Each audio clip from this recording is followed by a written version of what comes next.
Assalamualaikum warahmatullahi wabarakatuh. Terima kasih atas kunjungannya di channel ini. Maaf kalau ada cerita atau kisah yang tidak cocok dengan penemuan Anda. Silahkan subscribe, like, and comment.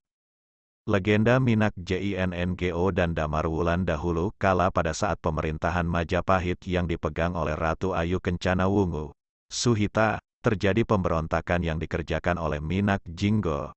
Jenho mengacau melalui Banyuwangi pintu belakang untuk mengacau perhatian Majapahit melindungi pintu Laut Jawa hingga beberapa besar pasukan Jengho tak diketahui sudah masuk dari Semarang. Pokok masalah pemberontakan itu yaitu lantaran Minak Jinggo ingin menjadikan istri Ratu Ayu Kencana Wungu namun tidak diterima lantaran muka Minak Jinggo seperti raksasa. Nyaris saja Minak Jinggo meraih kemenangan lantaran ia begitu sakti sebab mempunyai senjata yang dimaksud gada wesi kuning. Pada akhirnya Ratu Kencana Wungu buka sayembara barang siapa yang bisa menaklukkan Minak Jinggo bakal peroleh hadiah yang mengagumkan. Tersebutlah seseorang ksatria putra seseorang pendeta bernama Raden Damarwulan yang masuk arena sayembara. Cerita Damarwulan asli. Dalam peperangan dengan Minak Jinggo nyaris saja Damarwulan bisa tersingkir. Kerajaan Karangasem serta Kluingkung hingga saat ini dikuasai keturunan China, Mongol. Bukti Jenho tidak bisa masuk ke Jawa. Dia bukanlah Muslim namun Buddhis. Bukti yaitu tak didirikannya masjid namun kuil Tao. Walau demikian atas pertolongan dua orang selir Minak Jinggo yang bernama Dewi Waita serta Dewi Puyengan pada akhirnya Minak Jinggo bisa ditaklukkan, di Blambangan saja. Setelah itu Dewi Waita serta Dewi Puyengan jadi istri Damarwulan. Sebagai imbalan atas kemenangan itu jadi Damarwulan pada akhirnya jadi suami Ratu Ayu Kencana Wungu. Memiliki putra yang dinamakan Raden Paku, Said Ainul Yakin yang nantinya jadi raja di Demak lantaran ibunya yaitu Ratu Majapahit, Blambangan dengan gelar Prabu Satmata, serta berbarengan memerintah di Majapahit, Blambangan. Damarwulan dan Minak Jinggo ini rupa-rupanya begitu populer di Jawa Tengah terlebih-lebih di Jawa Timur. Peperangan pada Wali Songo dengan Majapahit yaitu dengan Prabu Brawijaya ke-7 yang saat itu Majapahit telah lemah lantaran negara mancanegarinya telah ditaklukkan Mongol disangka kemarahan China yaitu terserangnya Sriwijaya, Buddhis oleh Majapahit Hindu serta pembalasan kekalahan Kublai Khan. Sampai saat ini kita masih bisa lihat peninggalan itu berbentuk makam kuno yang terdapat di Desa Troloyo, Trowulan, Mojokerto. Di sana kita temui satu kompleks makam yang oleh masyarakat dikira sebagai makam Ratu Ayu Kencana Wungu. Ratu Blambangan ditinggal oleh Maulana Iskak lantaran mungkin saja Jengho telah masuk Pasai, Gresik. Apakah beliau syahid di sana hingga Sunan Giri mulai sejak kecil telah piatu. Tinggal di Kepatihan dan kemudian diangkat putra oleh Nyai bin Pinatih, Dewi Waita serta Dewi Puyengan dan sebagian orang pengikutnya. Makam itu menurut riset beberapa pakar yang sesungguhnya yaitu makam-makam Islam yang awal. Dari angka tahunnya yang tercatat pada nisan-nisan menunjuk angka 1295 m 1457 m. Tak jauh dari Troloyo, masih di Desa Trowulan juga kita temui satu candi yang oleh masyarakat setempat dinamakan Candi Minak Jinggo. Lihat beragam hiasan dan peninggalan lain yang ada di sekitaran candi itu bisa diprediksikan kalau Candi Minak Jinggo datang dari zaman Majapahit. Kerajaan Majapahit di mana Ratu Suhita yang bergelar Ratu Ayu Kencana Wungu terasa resah karena saling serang dengan Kebo Marcu. Kebo Marcuet digambarkan sebagai makhluk manusia berkepala kerbau yang sakti serta tak terkalahkan. Majapahit mencoba untuk membunuhnya dengan mengirim banyak pasukan. Tetapi Majapahit tak juga sukses memusnahkan Kebo Marcuet.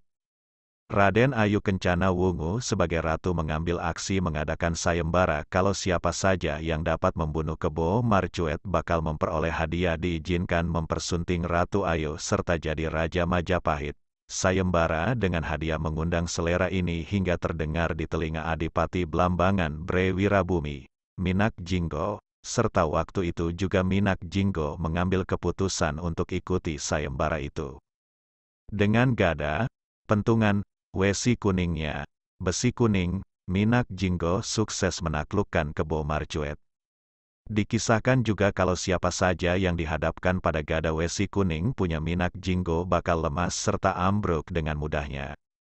Walau bagaimanapun, Kebo Marcuet juga nyatanya mempunyai kesaktian hingga dapat melukai bagian-bagian badan Minak Jinggo hingga Minak Jinggo yang awalannya tampan rupawan jadi cacat jelek rupa. Lihat rupa fisik Minak Jinggo yang sudah jelek itu. Ratu Suhita atau Kencana Wungu ingkar janji dengan menampik pinangan Minak Jinggo. Sudah pasti keadaan ini bikin Minak Jinggo geram serta lakukan penyerangan untuk memperoleh haknya mempersunting Putri Ayu serta jadi Raja Majapahit. Untuk hadapi pemberontakan Adipati Blambangan, Ratu Ayu kembali mengadakan sayembara. Siapa saja yang dapat membunuh Bre Wirabumi atau Minak Jinggo bakal diperbolehkan mempersuntingnya serta jadi raja di Majapahit. Seseorang pemuda bernama Dharma Sasongko yang setelah itu kerap dimaksud sebagai Damar Wulan, yaitu pemuda tampan yang bertugas mengurus kuda-kuda Patih Loh Gender, Patih Majapahit saat itu. Dua putra Mahapatih tak suka pada Damar Wulan. Layang Seto serta Layang Gumitir malah cenderung memusuhi serta kerap berbuat tidak etis Damar Wulan lantaran iri dengan ketampanan serta ketenarannya. Patih Loh Gender juga mempunyai seseorang putri bernama Anjasmoro yang suka pada Damar Wulan. Patih Loh Gender sendiri lebih cenderung membela dua putranya lantaran Patih juga ingin dua putranya tenar serta jadi kebanggaan Majapahit. Layang Seto serta Layang Gumitir makin membeci Damar Wulan saat mendengar Damar Wulan diutus Ratu Ayu untuk pergi ke Blambangan serta membunuh Minak Jinggo. Karenanya bermakna Damar Wulan mempunyai potensi untuk dapat mempersunting Ratu Ayu nanti serta jadi Raja Majapahit. Damar Wulan bakal makin cemerlang sedang mereka berdua mesti tunduk pada pemuda yang sampai kini mereka lecehkan. Jadi mereka bangun gagasan untuk menjegal langkah Minak Jinggo. Sudah populer ke seantero negeri tentang kehebatan gada Wesi kuning Minak Jinggo.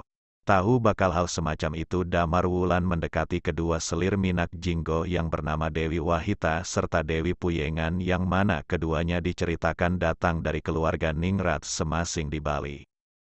Lantaran ketampanan, keramahan serta sikapnya yang menakjubkan, pada akhirnya Dewi Wahita ingin disuruh mengambil gada Wesi kuning Minak Jingga serta memberinya pada Damar Wulan dengan kesepakatan yang telah disetujui semuanya pihak berbentuk Damar Wulan bakal menikah dengan Dewi Wahita serta Dewi Puyengan sesudah menaklukkan Minak Jinggo nanti. Begitu dapat ditebak kalau Damar Wulan jadi tak terkalahkan dengan gada Wesi kuning di tangannya. Minak Jinggo mati di tangannya. Lantas Damar Wulan memenggal kepala Minak Jinggo untuk dibawa ke Majapahit serta jadikan sebagai bukti pada Ratu Ayu kalau dianya sudah sukses membunuh Minak Jingga. Di dalam perjalanan, di satu gunung, Damar Wulan dihadang Layang Seto serta Layang Gumitir dengan maksud merebut kepala Minak Jinggo.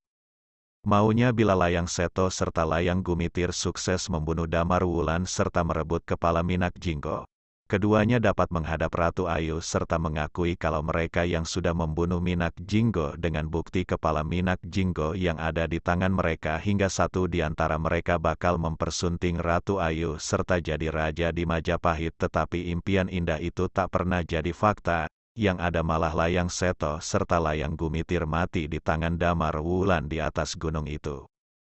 Saat ini gunung tempat mereka bertiga berduel sama-sama membunuh umum dimaksud Gunung Gumitir lantaran Layang Gumitir mati di sana. Gunung Gumitir sendiri adalah perbatasan pada Banyuwangi serta Jember. Selanjutnya Dharma Sasongko atau Damar Wulan jadi Raja Majapahit, menikah dengan Ratu Ayu Suhita atau Ratu Ayu Kencana Wungu, menikah dengan Anjasmoro, menikah dengan Dewi Wahito serta Dewi Puyengan. Wallahu alam bisawab. Terima kasih telah mampir di channel ini. Mohon maaf bila ada penyebutan huruf atau kata yang tidak cocok. Wassalamualaikum warahmatullahi wabarakatuh.